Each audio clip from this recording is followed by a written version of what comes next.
Welcome back. In this section, we are going to talk about what is the future of metaverse. So we have talked about game fee, we have talked about metaverse, we have talked about DeFi, we have talked about NFTs, token, everything. And I think through this course, you are now enough excited to explore this metaverse. And I'm sure that given the first opportunity, you will go ahead and explore the metaverse. I'm sure that many of you might have already done while doing this course. You might have Googled what is metaverse, well, how can I buy a property, how can I buy a token, and everything. So that is the beauty of this metaverse. Once you experience it, you realize that yes, it's worth doing it. But again, you should, I'm sure that this course is a balance of the technology and the social aspects as well, where it's not only about technology that we are talking good things that okay, this will happen, this will happen. We always keep a balance because your real life is not only about technology, it's also about the social aspects, it's about your human rights, it's also about an holistic ecosystem, and hence we cover both of the aspects in all our courses. So let us find out what is the future of metaverse. So the future of metaverse is decentralized because we are using blockchain, and exciting because we are using a lot of things like gaming, dating, playing games, buying real estate, buying house, opening bank account, insurance, premium, everything you can have into this setup. So the future of the metaverse is the creation of new and improved economies. Why are we saying new and improved economies? Because this is the time, if we have the money, you go, you design your own world. Because when you were born into this world, you did never got the chance to do that because things were already set up and you have to adhere to the rules, to the social norm, and you have to be there.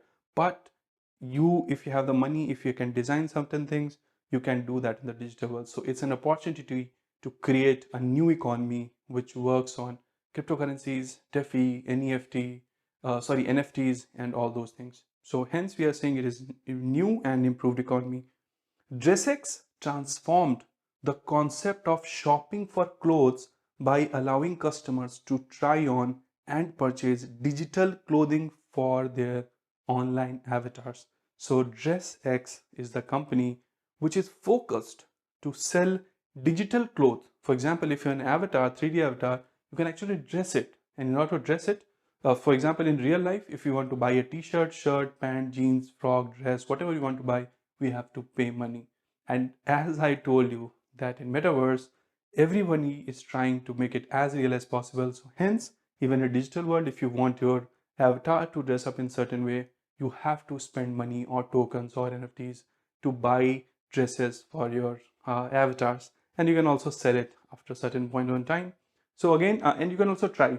So you try, you check, okay, this is not looking good, this is not looking good. And also, okay, this looks good on my avatar. You just click okay, money get deducted from your digital wallet.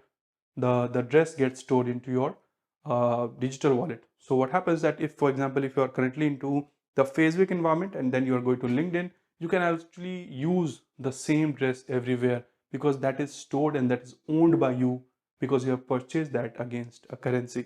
Purchasing an expensive designer dress could come with a digital twin for you to wear with your virtual avatar. So digital twin, I'm sure that you remember digital twin is like your own personality that you present in a digital manner in a metaverse.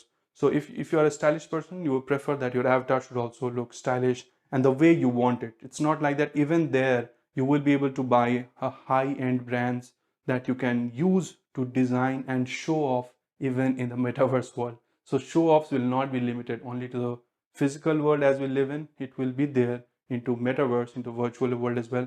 You can show off, you can have nice specs, watches, your dresses, everything, your bags, your I would say belt, your purse, everything you can have from a very normal brand to a premium brand as well. So that's what you can do in the metaverse as well. Luxury brands products are already being sold for a higher price than physical product. You remember I talked about a bag, luxury bag by Gucci, which has been sold at a very, very, very high price than the actual price in the physical world. So that is the craze people have for these digital products, and that is the craze they have to look their avatar, look stylish, and show off, or actually to feel important, or also to feel good about your avatar. With an NFT, customers can authenticate their ownership of digital, I would say, goods. So if you have, as I told you, that if you have bought an asset, it will get stored as an NFT into your digital wallet, and you can prove your possession that yes, I have bought this and hence I can use it. Similar as we have bills you have for each and every cloth. So those kind of things that can be done. Low code and no code technology options are allowing more access to potential opportunities in the metaverse. So, what designers are also saying that if in order to design something in metaverse, if we use a lot of code or a lot of technical knowledge, then many people will not be able to do that, right? Because a layman doesn't know how to code. For example, let's if Facebook says that if you want to comment something, you have to write a two-page code, and then only you will be able to like or comment something. That doesn't work, right? It has to be a very user interface based. It has to be very drag and drop kind of a based. So low code and no code technology is the same. You do not need any coding into it. You just drag, drop, do certain changes, do it yourself, and you can create something. So hence low code and no code technology is helping to become metaverse more enjoyable, more immersive, giving more power to people so that they can create their own world, they can create their own vicinity, they can decorate their own house and their avatar as well, depending on these kind of technologies. A few will sell NFTs, a few will make software and applications, a few will sell data and advertisements, especially the social media and advertisement companies. There is something for everyone. So here in this in this metaverse, it's not like that it is only for few. So someone will be just roaming around into the metaverse, just playing game experience, spending money, even without spending money, just roaming around, see what people are doing. And then there could be some companies which might be creating softwares, applications like we talked about dApps, decentralized application, which is on blockchain. So they might be creating applications, the 5 layers of game fee that we talked about, that you can play game, you can be an aggregator and all those things that you can do. Few will sell the data that gets produced to the advertising companies, the social media company, advertising companies, they will also be party to it, and they will also see, okay, this is the new things which is happening.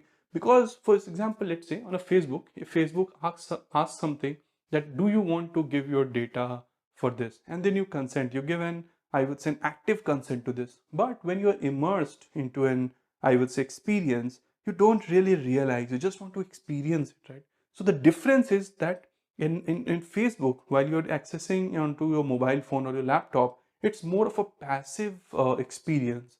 But once you're in a metaverse, it is more of an active experience being there. So if you're into that experience, it will be easier for the companies to take consent from you. For example, let's say you're playing a game and suddenly it's a very exciting stage and they say, okay, we want to collect a data on your eye track. Do you allow? You said, I don't care. You take anything, you click yes and you move ahead and you play the game. So you're immersed into it, right? So again, those are things that we are talking about. So hence it is decentralized and exciting, and people who can understand it really well, who can understand the business of it, who can understand the economics of it, who can see the future of it, will be able to again make a lot of money, will be able to enjoy, will be able to create ecosystems there, create assets there, and will also have a wealth into the ecosystem, and can also enjoy. So something like going to a Universal Studio or to going to some kind of a museum or to a park, you can actually take your children, give them a headset and say, okay, this is a headset, whenever you want to go, just wear it, go enjoy and then come back. So that's what you can do in the room itself. So again, but then few people are saying that it will have a very bad, I would say, experience on the mind of the adults, children, and also the grown-ups. So we'll talk about that towards the end of this course. So that was about the future of metaverse, and see you in the next chapter. Till the time, take care and see you there. Thank you.